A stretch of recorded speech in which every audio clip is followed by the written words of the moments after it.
Ethereum sucks. Let's be real. Gas fees can cost hundreds of dollars to complete a transaction, and it can take 20 minutes to complete a transaction.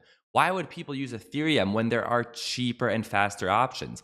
Binance Smart Chain, Terra, Solana, Cardano, Avalanche, Polkadot, all much faster, complete transactions in seconds, and cost fractions of a penny. So why in 2022 do people still use Ethereum? And in this video, we are going to cover 3 reasons why people still use Ethereum. And it's very important to understand why, because if you do, this will help you make a lot more money in the crypto space over the next 10 years. And I'm also curious to know, what is your favorite layer 1 blockchain? Whichever one it is, comment down below I love with your favorite blockchain. For example, I love Ethereum, I love Solana, I love Cardano, and so on. And with that being said, let's get into the content.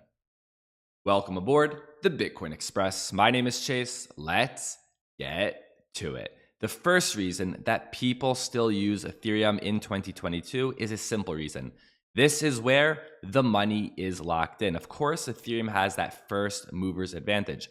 And we need to think about this from the point of a developer and from the point of a consumer.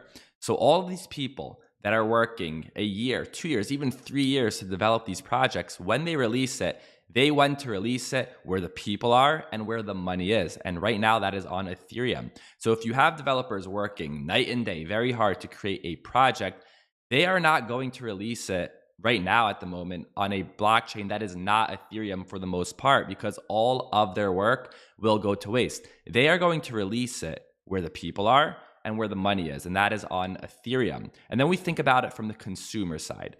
We may think that people are leaving Ethereum because the fees are high and it's very slow, and this is true, except the people leaving don't really make a difference to the value of the Ethereum ecosystem. And I'm not saying this in a condescending way, but the people that are leaving Ethereum because the fees are too high are taking with them $100 or $200 or $1,000.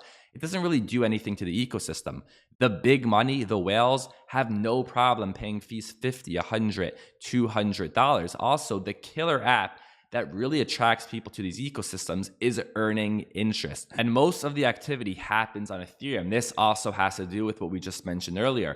When developers create protocols, they often release it on Ethereum. So this is where big money is earning interest. They have no problem paying a fee of $100, $200, or $300 in order to receive an interest rate of, let's say, 200 APY or 800 APY.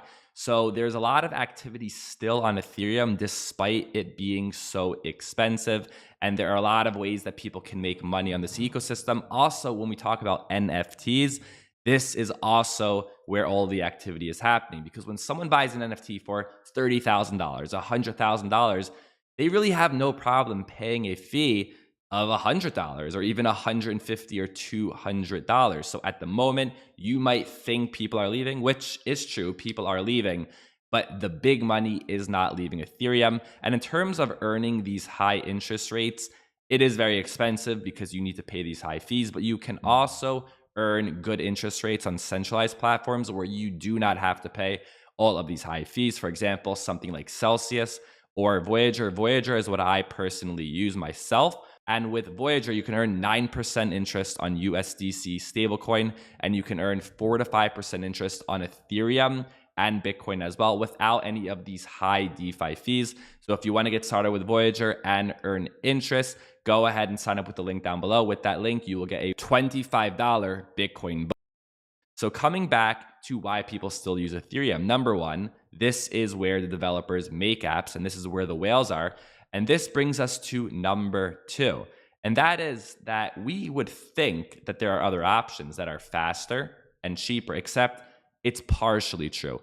It's only true when people are not using those blockchains. But as soon as people start using those blockchains and they become congested, they can run into issues. Recently, Cardano has been running into issues, especially with the launch of Sunday Swap. And when we look at Solana, it has had many outages over the last few months. And also recently, Avalanche fees spiked to $10 as backers ironically criticize Ethereum. So all of these blockchains are faster and cheaper when no one's using them. But when demand rises, when people actually start using them, they run into issues, they slow down, they may even have outages, which is really what we don't want in this space, and the fees can get high. And this is not to say that Ethereum is better, right? Like I said in the beginning, Ethereum really does suck. The fees are so high and it is very slow. But at the moment, it's not like anything is that much better, because what Ethereum has, the reason why people still use Ethereum is because of its security. And of course, like we mentioned, this is where the money is tied in.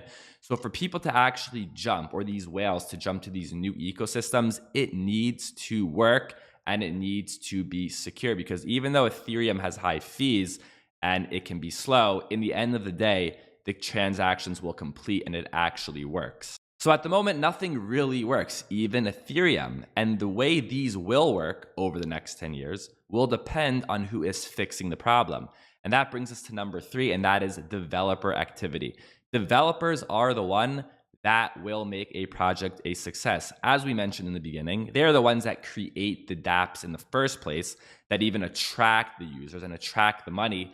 But that alone does not help these blockchains win. They need to continuously improve, because all of them will run into issues. So when we look at Ethereum, they have the most developers. This is the backbone of a layer 1 blockchain, the developers. Ethereum has the most in 2022. Again, this is why at the moment people still use Ethereum. But we are seeing growth from other blockchains as well. Ethereum dominates among developers, but competitors are growing faster. For example, Polkadot, Solana, Near, Binance Smart Chain, Avalanche, and Terra are growing faster than Ethereum did at similar points in its history. So we see other blockchains are competing, right?